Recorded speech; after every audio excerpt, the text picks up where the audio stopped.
আসসালামু আলাইকুম। আজকের ভিডিওতে দেখাবো কিভাবে ডিসকর্ড অ্যাকাউন্ট ক্রিয়েট করতে হয়।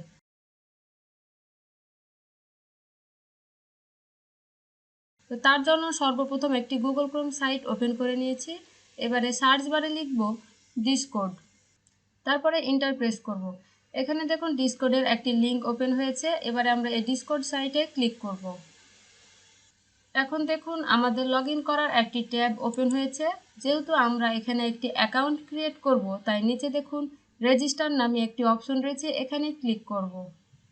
এখানে আমাদেরকে অ্যাকাউন্ট ক্রিয়েট করার একটি ফর্ম ফিল আপ করতে হবে, যেমন ইমেল, ইউজার নেম এবং ডিসপ্লে নেম দিয়ে। আপনারা আপনাদের পছন্দ মতো সব কিছু দিয়ে দিবেন। সর্বপ্রথম এখানে একটি অ্যাক্টিভ ইমেল দিবেন, তারপরে ডিসপ্লে নেম, এখানে আমি একটি নাম দিয়ে দিচ্ছি যেটি আমার ডিসপ্লে হবে। তারপরে দেখুন ইউজার নেম দেওয়ার ক্ষেত্রে চেষ্টা করবেন নেমটি যেন 100% ইউনিক হয়।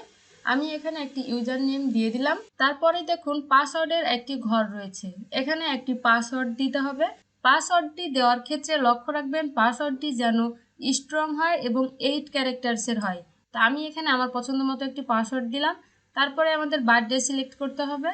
এখানে যে কোনো কিছু সিলেক্ট করলেই হবে, যেন 18 বছরের ওপরে হয়। আমি আমার পছন্দ মতো একটি বার্থডে সিলেক্ট করে দিলাম। তারপরে নিচে যে চেক মার্ক আছে এটি অন করে দিব। তারপরে কন্টিনিউ বাটনে ক্লিক করব। কন্টিনিউ বাটনে ক্লিক করার পর দেখছি আমার ইউজার নেমটি আনঅ্যাভেলেবল দেখাচ্ছে, অর্থাৎ এটি আর নাই। আমাদেরকে অন্য একটি ইউজার নেম দিতে হবে। আমি এটিকে চেঞ্জ করে অন্য একটি ইউজার নেম দিয়ে দিচ্ছি। এবারে আমরা এই কন্টিনিউ বাটনে ক্লিক করব। ব্যাস হয়ে গেছে। এবারে আমাদের ভেরিফিকেশন করতে হবে, তাই আই অ্যাম হিউম্যান এখানে আমি চেক মার্ক অন করলাম। এবারে উপরে দেখুন যে ইমেজটি রয়েছে ঠিক সেম ইমেজ যেন নিচে থাকে, সেই ইমেজগুলোতে ক্লিক করতে হবে।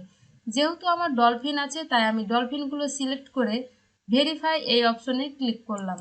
এবারে আমরা পাসওয়ার্ডটি সেভ করে রাখলাম গুগলে। ব্যাস আমাদের ডিসকর্ড অ্যাকাউন্ট ক্রিয়েট। এবারে আপনারা বেশ কিছু জিনিস ডিসকর্ডের সার্ভারে সেভ করে রাখতে পারবেন। তো আমি আপাতত এটি স্কিপ করছি, তার জন্য ওপরে যে ক্লোজ অপশন অর্থাৎ ক্রস অপশন রয়েছে এখানে কেটে দিলাম। এবারে এখান থেকে আপনারা ফ্রেন্ডস অ্যাড করতে পারবেন এবং গ্রুপ ক্রিয়েট করতে পারবেন এবং অন্য গ্রুপে অ্যাডও হতে পারবেন। তো এটি হচ্ছে ডিসকর্ড গ্রুপের ড্যাশবোর্ড এবং নিচে দেখুন এটি হচ্ছে ইউজার নেম, অর্থাৎ এখান থেকে ক্লিক করে আপনি আপনার প্রোফাইলটি দেখতে পারবেন এবং কাস্টমাইজ করতে পারবেন, অর্থাৎ ইমেজ দিতে পারবেন, নাম চেঞ্জ করতে পারবেন। তো দেখলেন কত সহজে মাত্র 2 মিনিটে একটি ডিসকর্ড অ্যাকাউন্ট ক্রিয়েট করা গেল। ভিডিওটি যদি আপনাদের কাছে ইনফরমেটিভ মনে হয়ে থাকে তাহলে অবশ্যই ভিডিওটিতে একটি লাইক দিবেন এবং আপনার বন্ধুদের সাথে শেয়ার করবেন। আসসালামু আলাইকুম।